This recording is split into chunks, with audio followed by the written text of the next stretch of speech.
to attract wealth, situations, and people that support you to create wealth like a magnetic energy center for manifesting wealth the way that you want.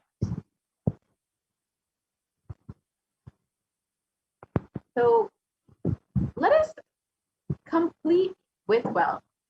We will go into an exercise where we will dig out all of the incompletions about money. Keep writing whatever comes to your mind. The moment you remember money, does it bring tremendous pain, suffering, impossibility? All that in you. What is the emotion or energy it invokes in you? The moment you manifest, you think of money, whatever you feel and think, money is difficult, money is impossible. Unless you cheat, you can't get money. Even if you cheat somebody, somebody will cheat you. So much goes on inside about money, your incompletions with money. Just spend a few moments and let's dig out all the incompletions, beliefs, mental patterns that we carry about money and the perceptions and cognitions that we have about money.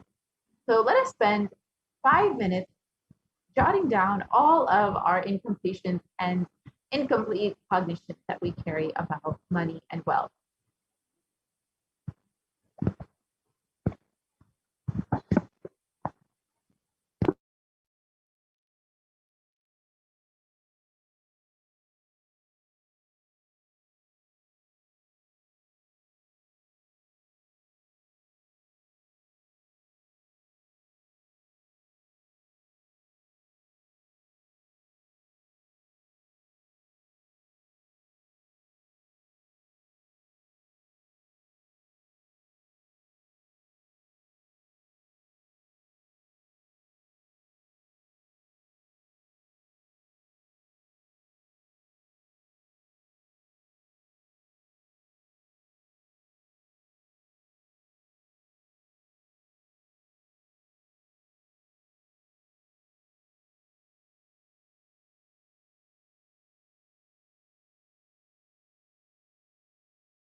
So now that we have spent a few moments writing down all of our incompletions with wealth, let us move on to the next part of the exercise.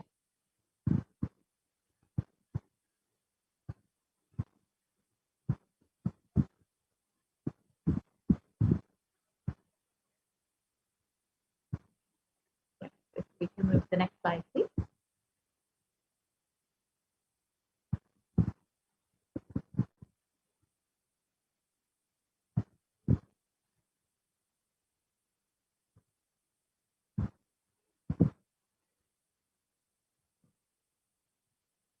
Requesting the volunteers to move to the next slide.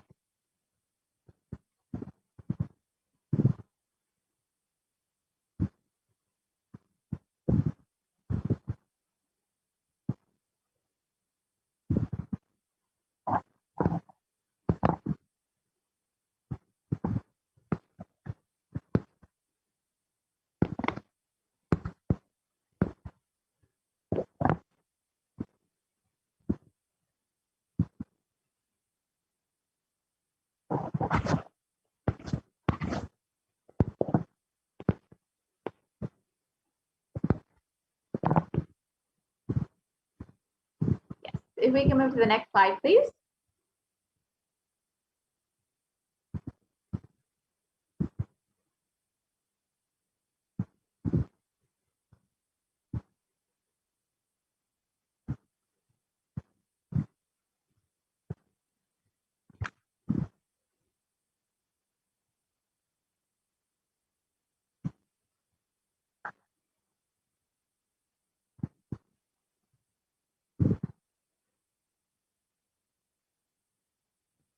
Yes, requesting the volunteer to move to the next slide, please.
Yes, if I can request the volunteer to move to the next slide, please. Yes, great. So the moment you think of money, whatever you feel and think, money is difficult, money is impossible, money is, unless you cheat, you can't get money. Even if you cheat somebody, somebody will cheat from you. So much goes on inside of you about money. Your incompletions with money. Just spend those few minutes and let's dig out all the incompletions, beliefs, mental patterns that we have, the perceptions, beliefs, and cognitions we all have about money.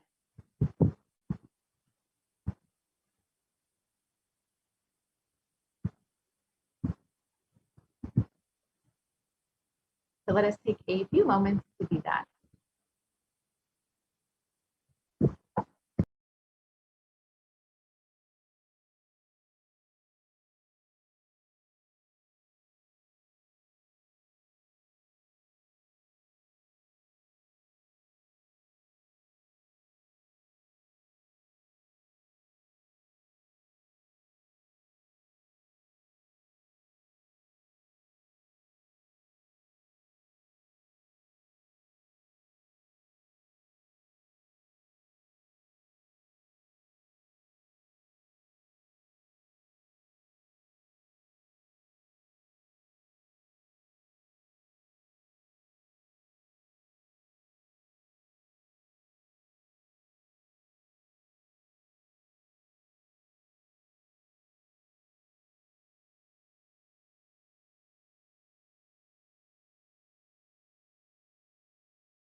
Now that we have penned down all of our incompletions that we have with money, let us move into the next part of the exercise.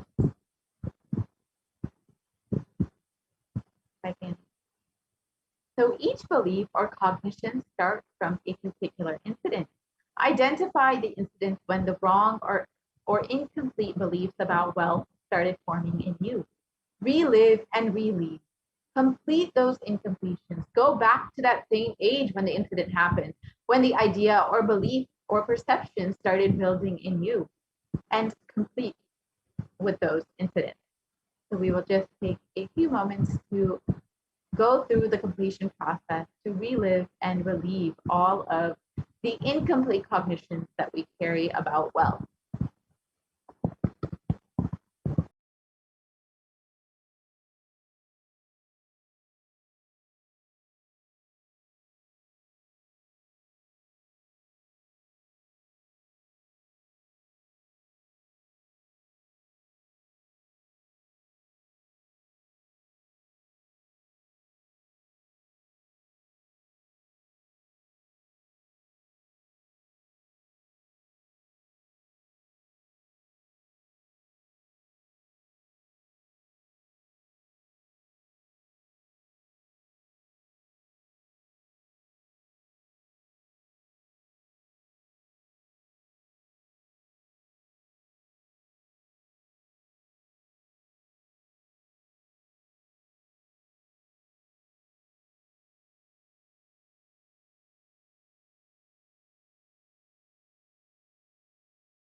Yes, now that we have completed with all of our incompletions around wealth, let us move into the next part of the exercise where we will learn how to manifest wealth in our lives.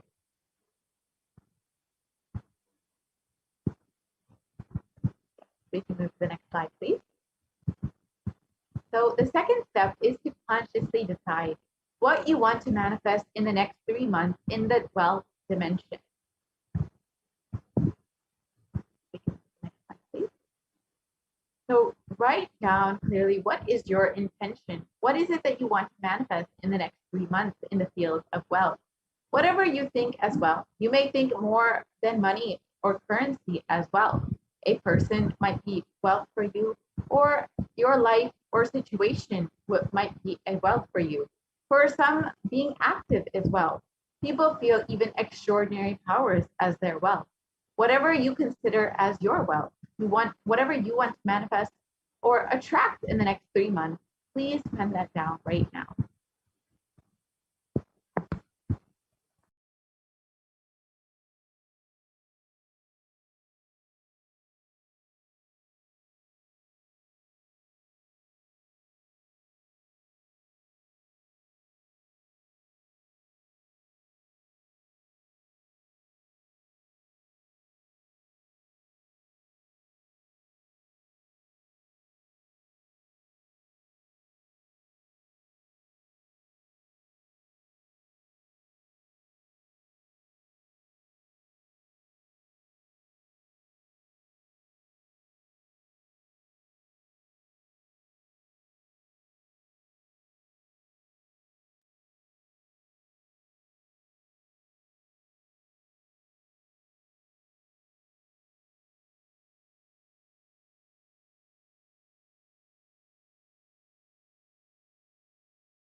Yes. Now we can enter into the next part of the exercise after we have penned down our goals for the next 3 months and what we want to manifest within the next 3 months in the dimension of wealth.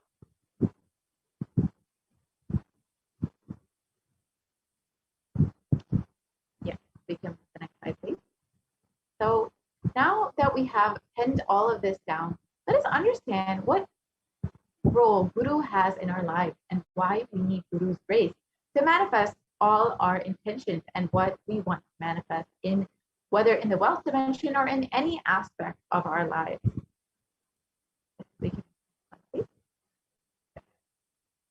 With deep devotion and oneness with Guru, you can complete all binding cognitions on wealth and manifest life with prosperity and abundance.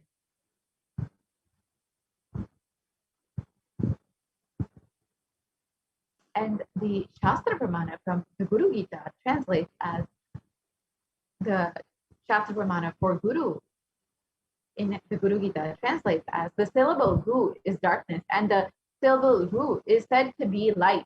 There is no doubt that the Guru is indeed the supreme knowledge that swallows the darkness of ignorance. And always remember the Guru's form. Constantly repeat the Guru's name given by the Guru. Always follow the Guru's command. Think of nothing other than the Guru.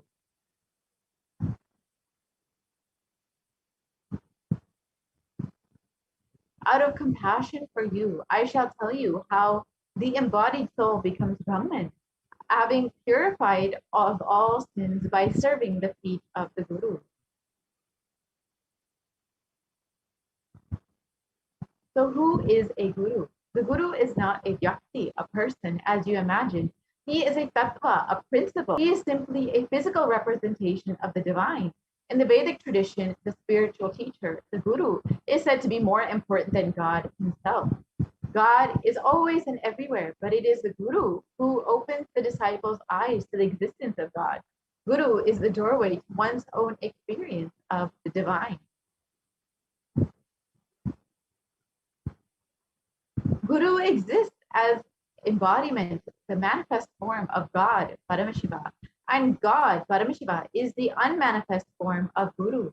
God is the state of Guru. Guru is the statement of God. Gurus are the manifest of Paramashiva, and Paramashiva is the unmanifest existence of Guru.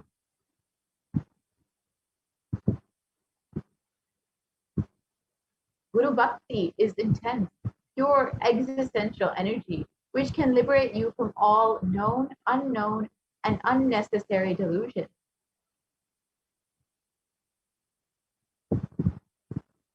So now that we have learned the importance of having Guru in our lives, let us now enter into we will have an opportunity to actually ask our questions in the Venkateshwara reading. So let us now enter into see how to exactly ask our questions. And we will have a little bit of time to ask or send in our questions for the Venkateshwara readings before we move into the offerings segment, where we will learn some of the offerings that we can make to Venkateshwara.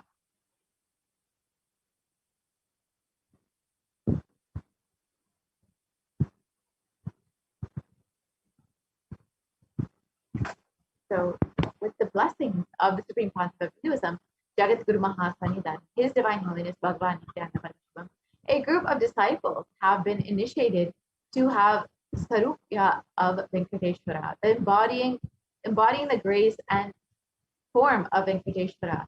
Any question or prayer that is taken to Bhagavan Venkateshwara, and Bhagavan Venkateshwara responds to the initiated disciple.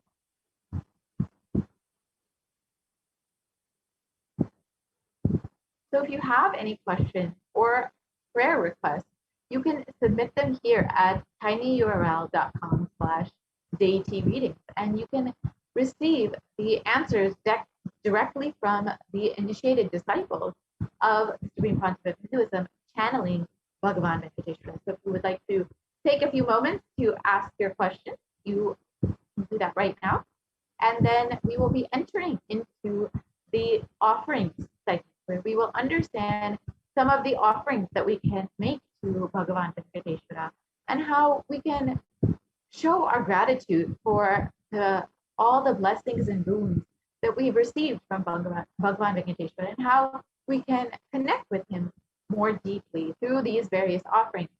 So if you would like, you can ask any questions right now before we move into the offering segment.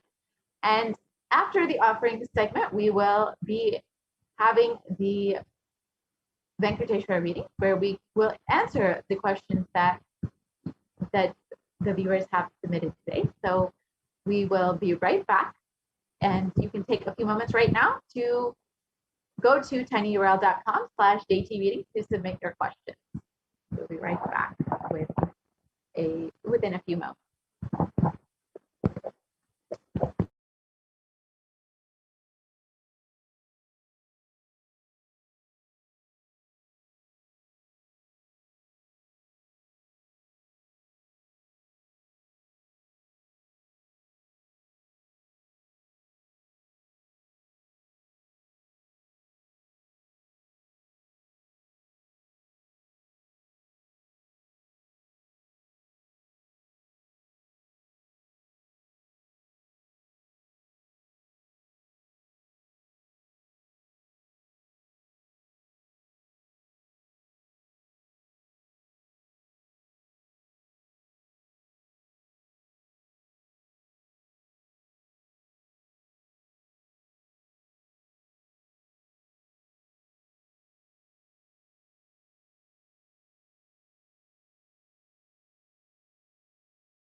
Nithyanandam, welcome back to all of the viewers. Let's now enter into the next segment of today's program.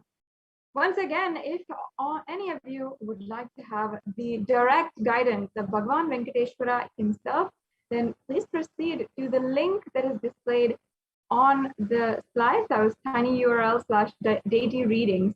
And you can ask your questions to Bhagavan Venkateshwara.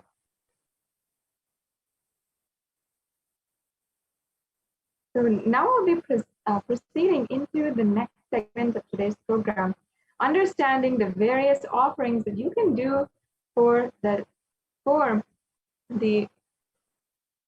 divine being Venkateshwara.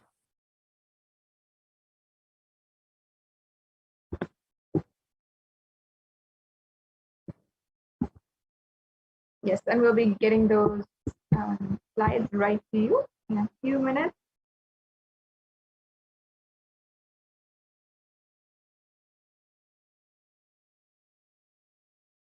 In a few minutes, we'll yes, here we go. Let us now start with Bhagavan Venkateshwara Bhava Samadhi Darshan offering.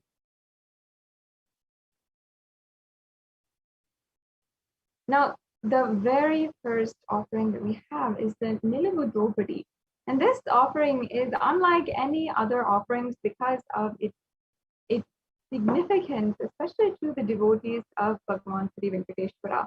Now, before we begin, I'd like to just give a brief context for those of you who might be new or who are joining us for the first time. In the Hindu tradition, the different offerings are a way to offer your gratitude, your pure love and devotion at the feet of the divine. And you are granted whatever it is that you want to manifest in your reality. And you're simply able to manifest that without any effort from your side. And that is some of the most powerful ways that Bhagavan Sri Venkateshwara manifests through the supreme quantum of Hinduism and blesses each and every one of us. Bhagavan Sri Venkateshwara is literally making himself available to each and every one of us here. And these offerings are a way to offer our gratitude. And not only that, wherever we are in today's day and age, Bhagavan Sri Venkateshwara manifesting through the Nija Avatara, the supreme pontiff of Hinduism, is making himself available in all the different platforms for millions of people simultaneously, unlike ever before. Through this digital platform, we are being able to reach out to more number of people, and so many people, Hindus all over the world, who may not even have the luxury of being in a Hindu ecosystem, having a temple, and people who may not even be in an ecosystem which is even vegetarian.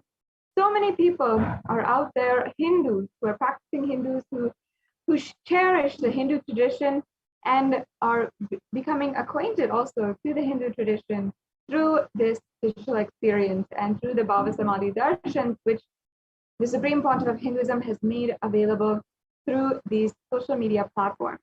So this is a wonderful way that you can experience the divine. And through these offerings, we simply offer our pure love and gratitude at the feet of Bhagavan Venkateshwara. And in the Hindu tradition, it is custom for every different occasion, whether it's our birthdays, our marriages, our anniversaries, or if it is when we're getting a new car, a new business we're starting, or even if we want a certain breakthrough in our lives, if we're searching for something more. These offerings are sometimes the way that you can receive, you can get what you want and manifest that into reality. Many of us are feeling extremely stuck in every direction in our lives at the moment. Perhaps in every direction, whether it's career, your relationships, your academic career, or anything, you might be facing a huge wall in front of you and unable to find a breakthrough or obstacle. Now is a time that you can experience and you can find the breakthrough that you're looking for lifetimes, even through this Bhava Samadhi Darshan and through these offerings. The offerings are a way that you can instantly, immediately manifest. And these offerings are so valuable. And many of them also are in gold, and later on in the segment we'll be understanding how these offerings are made and why they're made in gold also. So let us now begin with the first offering, the Niluvu Dopadi. And tradition is stemming back to the home of Bhagavan Sri Venkateshwara in Tirumala Tirupati temple in Andhra Pradesh. And devotees of Bhagavan Venkateshwara call this the Niluvu Dopadi, the offering of whatever they have, whether it is money, gold, jewels, or etc. And this is the offering of whatever they have into their kundial as an offering. And they offer all of their incompletions, their baggage, their karmas at the feet of Venkateshwara. And the Supreme Pontiff of Hinduism, in this Bhagavan Venkateshwara Bhava Samadhi Darshan has opened up this blessing with his grace for the thousands of devotees to offer and be relieved from the Topadi, as directly by the Supreme Pontiff of Hinduism will be gracing us in the Venkateshwara Bhava Samadhi Darshan and accepting our offerings and liberating us from karmas and incompletion. The Niluvu Dopadi actually has a very deep significance, and especially because of how it is a way that you can offer, and it actually literally means that it's a snatching away. The Niluvu Dopadi actually means that Bhagavan Sri Venkateshwara is quite literally snatching away your karmas and your baggage, whatever it is. So we are just allowing him to do so. And this is how that breakthrough happens. That's why many times they even offer whatever they have. They just offer the whole thing, and then and they offer it at his feet and just say, Bhagavan, please take care. And the whole offering is in that context. So today you can make this same offering. You can offer any amount that you wish in money, gold, or jewels. And you can basically how this offering goes is you declare how much you want to offer, how much it is, and you'll be able to do so. In the next slides, we'll be showing you how you can proceed with the this offering. The Niluvu Dopadi is a very, very powerful breakthrough offering, which if you are perhaps facing several different circumstances where directly in the field of wealth and finances, you are facing a very severe blockage or obstacle. For example, you have a loan that you've been struggling to pay, or if you are not able to fend for yourself, you're not able to save money without spending it off within just a few weeks, and you just keep going paycheck to paycheck. Or perhaps you're not able to find a job. There's many of you out there, especially during this lockdown, who are finding themselves unemployed, and we're not able to sustain even the economy in this current global economy status. And there's many of us like that as well. And even though society might pose all sorts of reasons as to how this is happening and how it might be impossible to gain a breakthrough in your life, through this offering, you can simply make an offering and simply manifest the breakthrough that you want. And it might be in any sense that you are looking for a breakthrough in wealth and abundance, in the field of wealth and abundance. This is the exact offering to receive the blessings of Bhagavan Sri Venkateshwara. So if you are ready to proceed with the offerings, you can go to tinyurl.com/Venkateshwara-readings. And this is one of the ways that you can begin with this offering today. So here is also the procedure for making this offering. You can also visit tinyurl.com/Venkateshwara offerings to learn more about this procedure and understand it further. Yeah, the next slide, please. So once again, this is the offering of any amount of gold, jewelry, precious gems, currency to Bhagavan Venkateshwara. And the offering of the Niluvu Dopadi removes all the karmas of lifetimes, as by literally dropping the various attachments, we surrender ourselves at the feet of Bhagavan Venkateshwara. Yes, let's go on to the next offering. The next offering we have is the Sankalpa offering. And this is from the Venkateshwara Namavali Padma Puranam. And here we have the verse where it denotes Venkateshwara's all compassionate grace and his most beloved compassionate form as well. Yes, let's go on, please. So the offering of the Sankalpa is an offering of a prayer. It is a prayer that is chanted on behalf of you, and your name is even chanted during the prayer. And it literally, this a powerful mantra has power to literally bless anyone who is offering with all the fruition of your desires and the wishes that you are yearning for.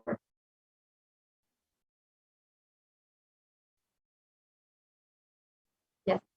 The next offering is the Swarna Ashtottara Kasu.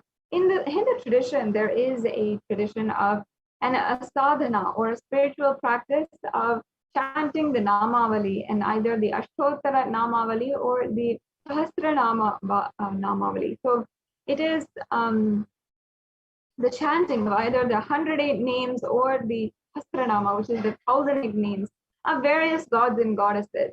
And this is done because each and every one of the qualities of that god, that goddess, is chanted inside of us.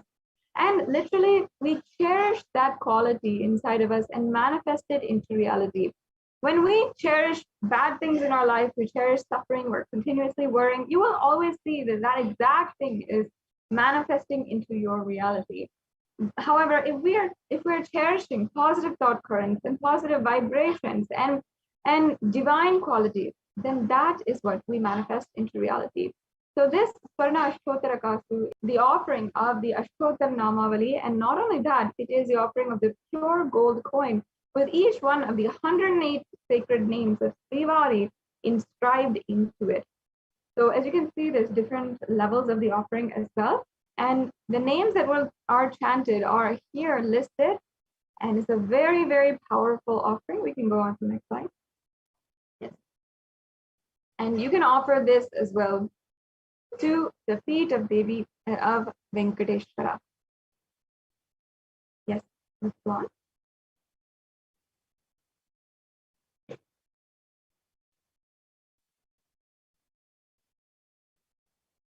The next offering we have is the Swarna Tulasi Patram.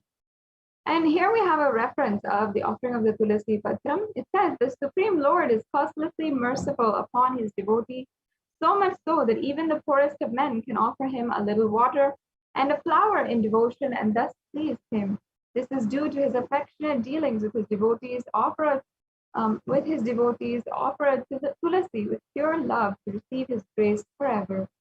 This is a beautiful offering of the Tulasi Patram, and this is a reference from the Bhagavatam, which describes offerings to Bhagavan Vishnu, who simply accepts even the Tulasi Patram, even the leaf of the Tulasi plant, and simply gives all of the grace of the avatar. The next offering is the Swarna Padma Pushpa, and here it says a reference. Here it says, if one offers to me with a devotion, a leaf, a flower, a fruit, or even water, I delightfully partake of that article offered with love by my devotee in pure consciousness. You can offer a gold flower to last eternally in the oneness with the avatar. And there's so many different references for the Padma Pushpa, the golden lotus, as well in Sanatana Hindu Dharma. Yes. And we also have the next offering, which is the Metsi, the gold toe ring. And in the Lakshmi Narayana Samhita, verse 4.23.49, there is a reference to where Bhagavan Venkateshwara's toe rings are described. And you can offer these toe rings. As you can see, he'll wear the toe rings in all of his toes. And it'll be the most splendid description of Bhagavan Venkateshwara. And as he is the Lord of all riches, he displays all of the riches in all of his divine body parts. Yes. Let's go on to the next slide.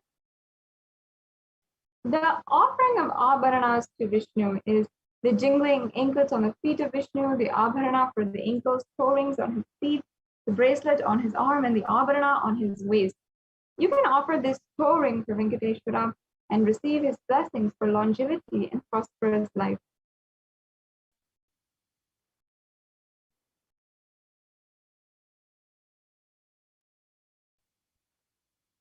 The next offering we have is a Pratyaksha Pada Puja. And we have a verse here from the Guru Gita. It says, I worship the Guru's 2 feet, which are within the reach of speech, thought, and contemplation, and which have different lusters, white and red, representing Shiva and Shakti. The next slide, please. This offering is a most precious offering, and it literally can clear your karmas to remove any obstacle in the path of enlightenment, express gratitude, and strengthen your feeling connection with the Guru. Manifest auspiciousness in all dimensions of life, health, wealth, and relationships.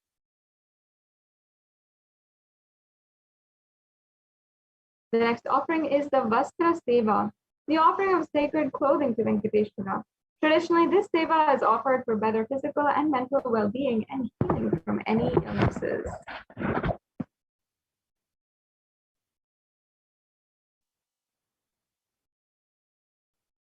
And we have the Guru Dakshina, the next offering, which is a tradition. And here we have the verse from the Kularnava Tantra, chapter 12, verse 18, which says, when you are devoted and in oneness, the Guru gives the mantra. Therefore, one should offer wealth and even with his very life, him with devotion. So this Guru Dakshina is an offering of any amount that you feel you can offer at the feet of the Guru and literally be able to receive his blessings. And it is out of gratitude for what all the Guru has given us.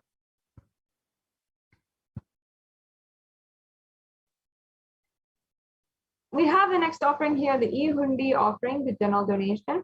And you can see actually the way that when we go to temples as Hindus, we always know that we offer a few coins in the plate of the pujari, the arati plate of the pujari, or in the hundi. And that is a part of our tradition whenever we go to the temple. And that is just an offering out of gratitude, which we make. It's an offering where we are simply giving out of gratitude and love for the divine. And today, manifesting Bhagavan Sri Venkateshwara, in order to make a breakthrough happen in your wealth dimension, every single weekend as well, the Supreme Pontiff of Hinduism has been continuously offering this Bhagavan Sri Venkateshwara Bhava Samadhi Darshan. And just in order to offer our gratitude for any wealth breakthrough that we've had or that we wish to have, then we can offer a general donation. You can offer this E-Hundi offering.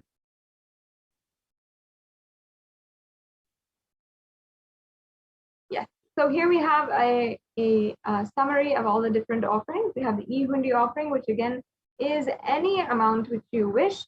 The Nilubu Dopudi, which is any jewelry. So this is, once again, it can be an offering of any kind of jewelry. And again, it is a very auspicious offering and very special to Bhagavan Sri Venkateshwara. The next offering we have is the Sankalpa chanting. And then we have the Swarna Ashtottara Kastu, the Swarna Tulasi Patram, the Swarna Padma Pushpam, the Metti, the golden toe ring, the Pratyaksha Pada Puja, and the Vastra Seva. Many different offerings, and there's no need to ever feel that you are perhaps insufficient or incapable of making any kind of offering, because we have offerings of various levels. And also we have options if you want to make a substantial offering and you really want to offer something which might be out of your scope as well, scope as on now, you can still start to manifest this offering and work towards it however you want, and still take a step today to make this offering.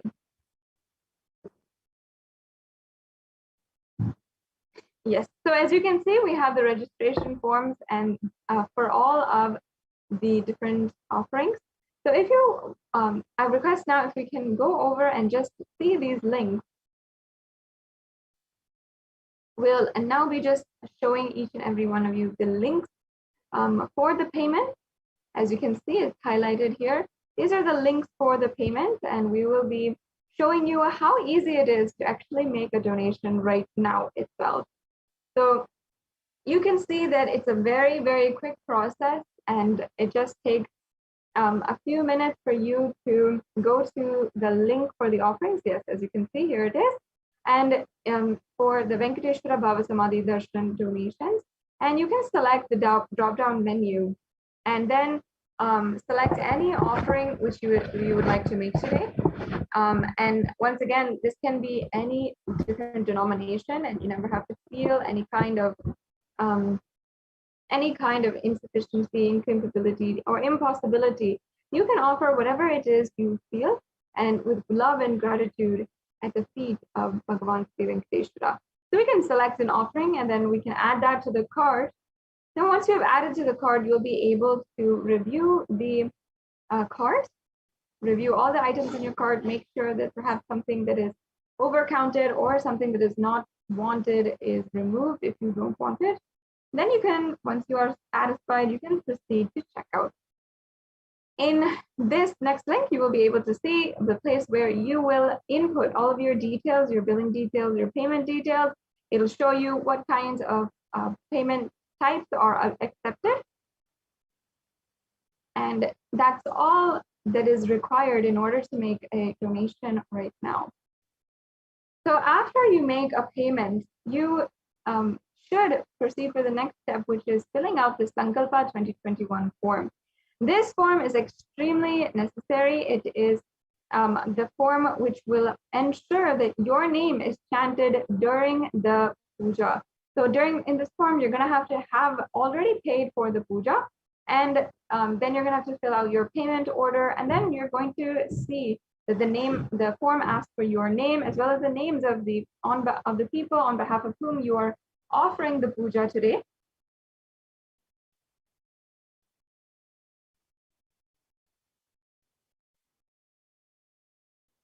Yes, so as you can see, it's a very simple offering, and you can simply just press submit to make this to submit this form. Once again, it's a very important form. It's a mandatory form. After you've made the payment, you have to fill out this form in order for your names to be chanted. And this is the way that the blessing of the puja and all the good punya is associated to your name.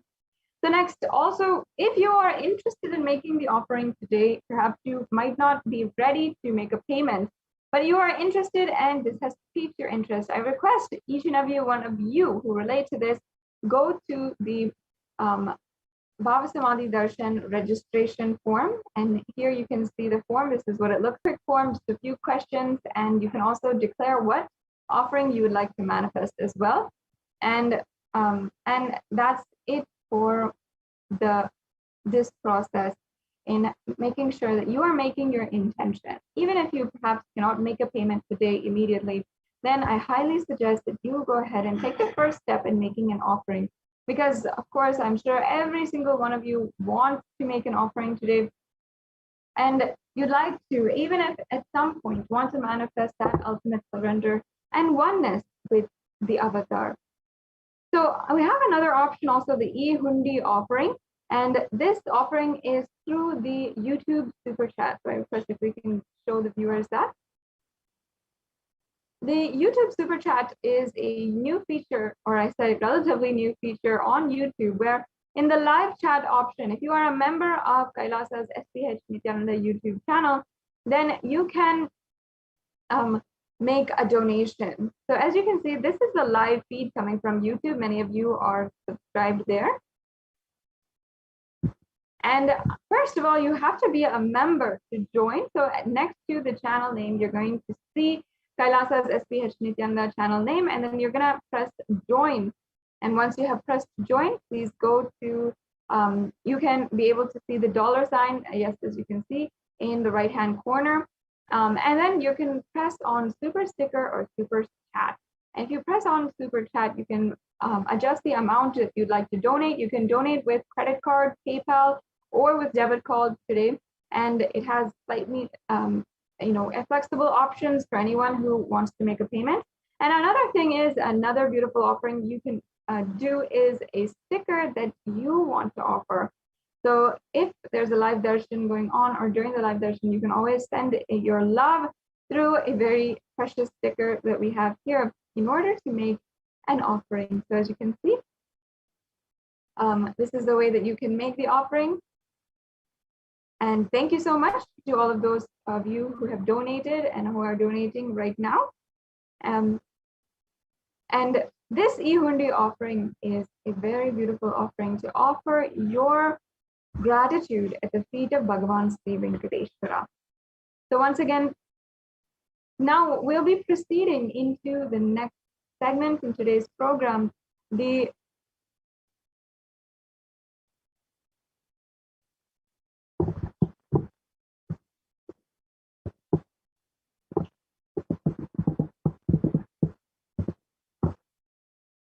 Yes, we'll be proceeding into the next segment where we'll be having the Venkateshwara readings.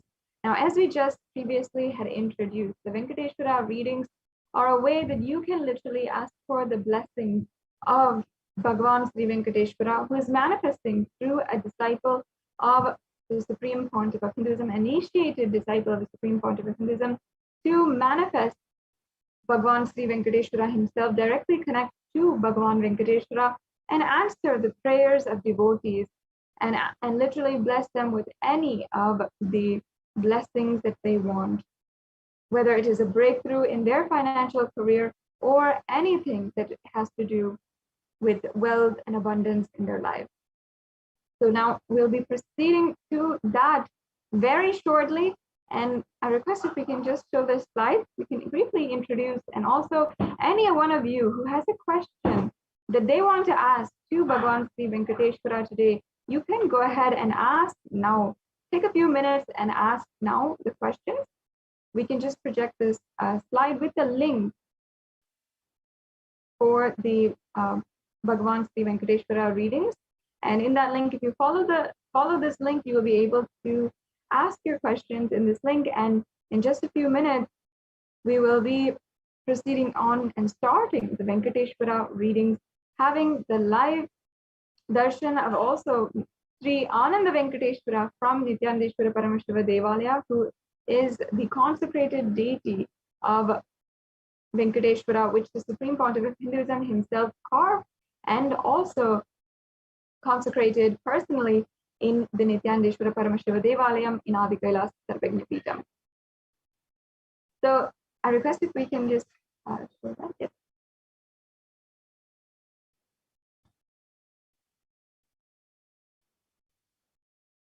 So as you can see, this is the link for all of you who want to ask a question directly to Bhagavan Sri Venkateshwara today.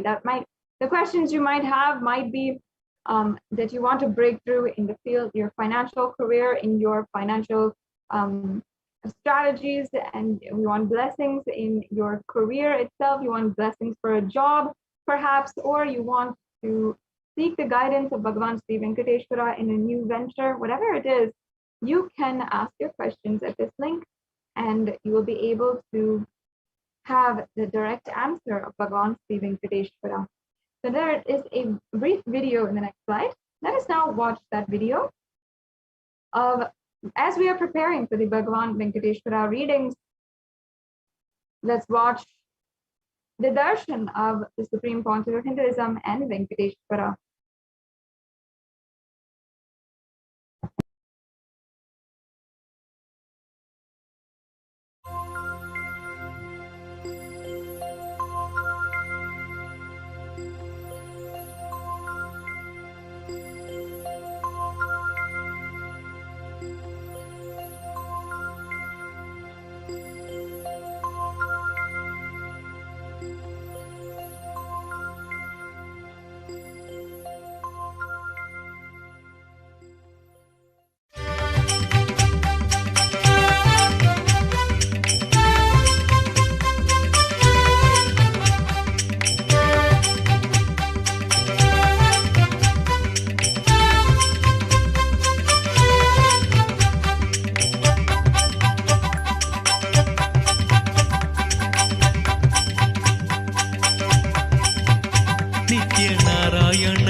ನಿತ್ಯನಾರಾಯಣ Govinda Keshava ನಿತ್ಯನಾರಾಯಣ Govinda Madhava ನಿತ್ಯನಾರಾಯಣ Govinda Keshava ನಿತ್ಯನಾರಾಯಣ Govinda Madhava ನಿತ್ಯನಾರಾಯಣ Govinda Keshava ನಿತ್ಯನಾರಾಯಣ Govinda Madhava ನಿತ್ಯನಾರಾಯಣ Govinda Keshava ಹರ ನಿತ್ಯ ನಿತ್ಯನಂತ ಹರೆ ನಿತ್ಯ ಹರೆ ಹರೆ ಹರೆ ನಿತ್ಯ ನಿತ್ಯನಂತ ಹರೆ ನಿತ್ಯ ಹರೆ ಹರೆ ಹರೆ ನಿತ್ಯ ನಿತ್ಯನಂತ ಹರೆ ನಿತ್ಯ ಹರೆ ಹರೆ ಹರೆ ನಿತ್ಯ ನಿತ್ಯನಂತ ಹರೆ ನಿತ್ಯ ಹರೆ ಹರೆ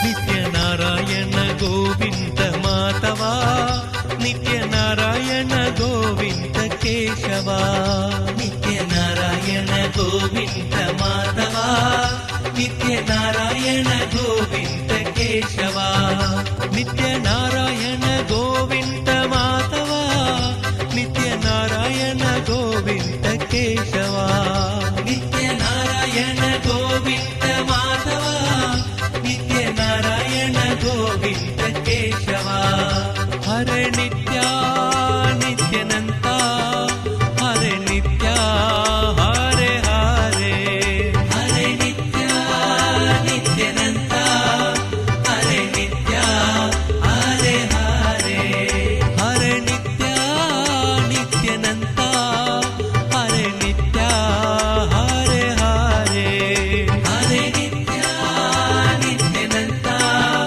ಹರೆ ನಿತ್ಯ ಹರೆ ಹರೆ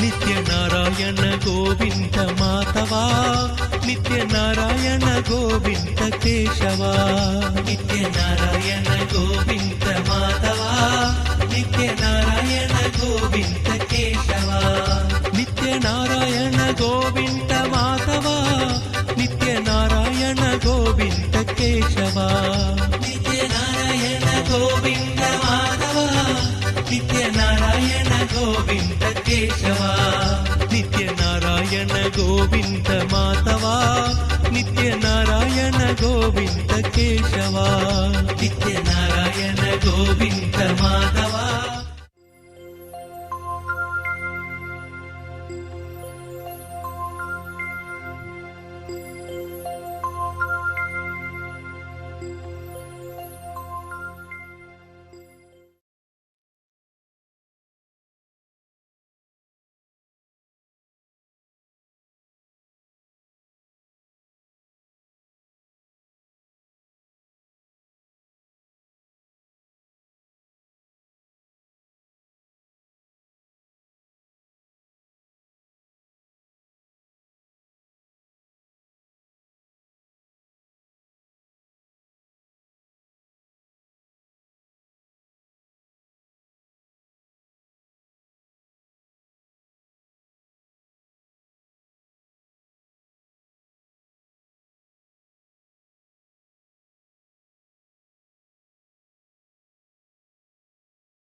What I mean by the word e-Kailasa, listen intensely. Enlightenment ecosystem, literally enlightenment itself, in your own home, wherever you are. If you cannot come to Kailasa, it's okay. Kailasa can come to you. Kailasa coming to you is e-Kailasa.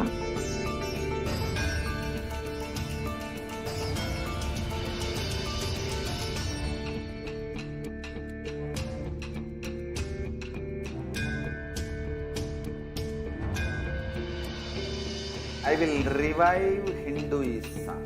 I am a Hindu revivalist, not by any revolution, but by evolution.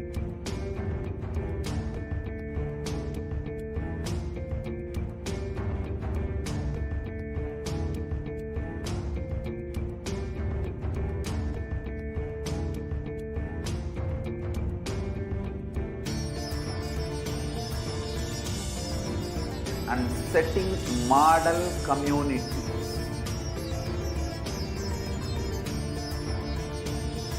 Kailasas, enlightenment ecosystems, Sarvanya Pitas all over the world.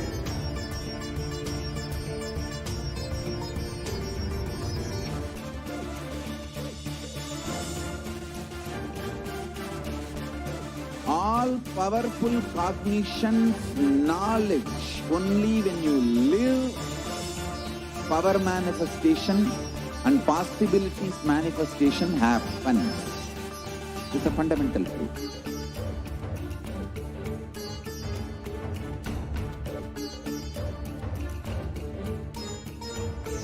Hinduism cannot live exclusively as one sampradaya. No. All sampradayas of Hinduism is an ecosystem.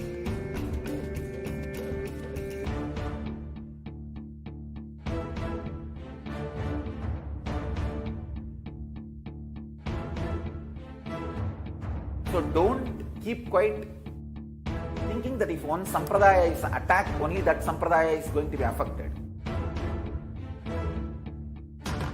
All of us are ecosystem.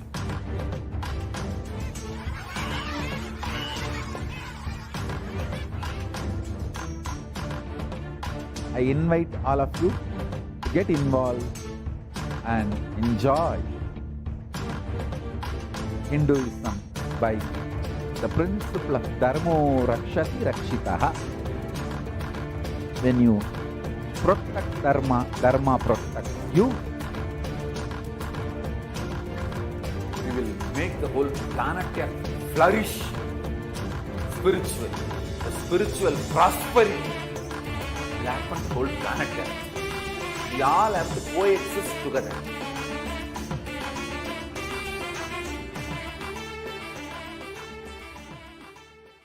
Just be alive for next 3 years. Don't die within next 3 years.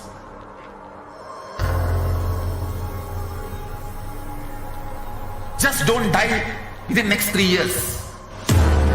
Be alive. Somehow be alive. I'm working sincerely. I will reach you somehow. Somehow I will reach you. It's my commitment to humanity.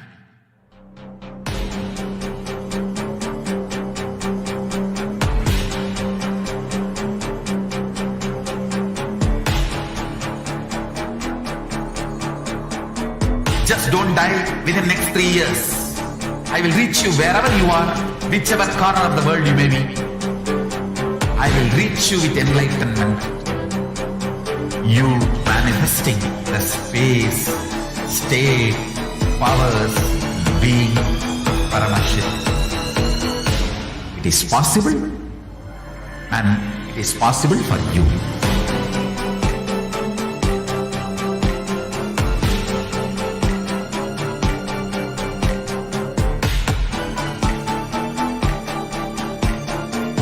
Paramashivoham will reach you with enlightenment science.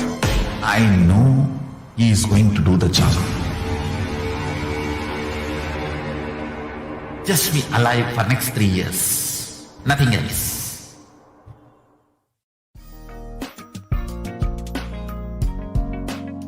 We get you health. We get you ability to build beautiful relationships in your life. We get you direct spiritual support, and we make sure you become wealthy.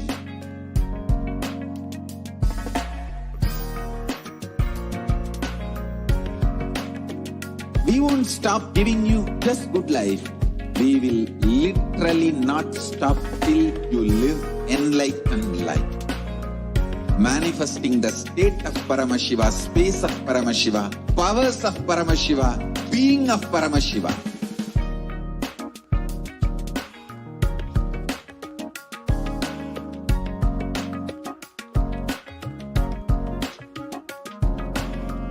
Whole world should become e-Kailashian. I want the whole world to know Hindus have something great to contribute to the world.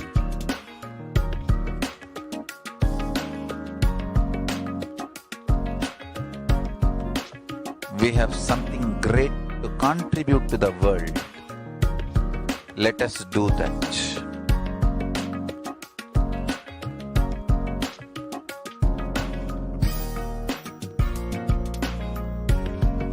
E-Kailasa is Ananda Paramashivoham.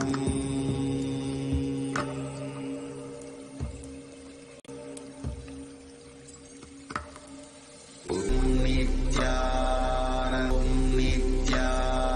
Paramashivoham.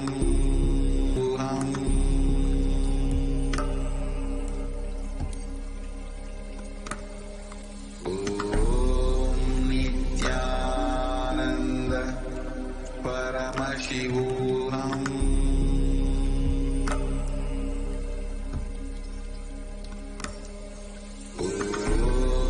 Nithyananda Paramashivoham.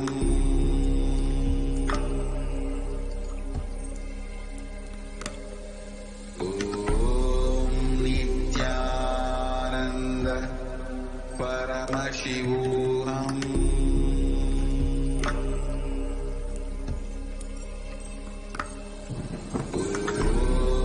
Nithyananda Paramashivoham.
Nithyanandam.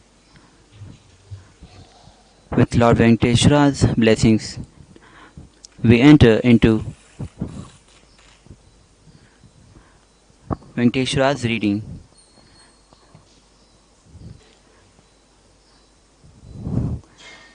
The first question is from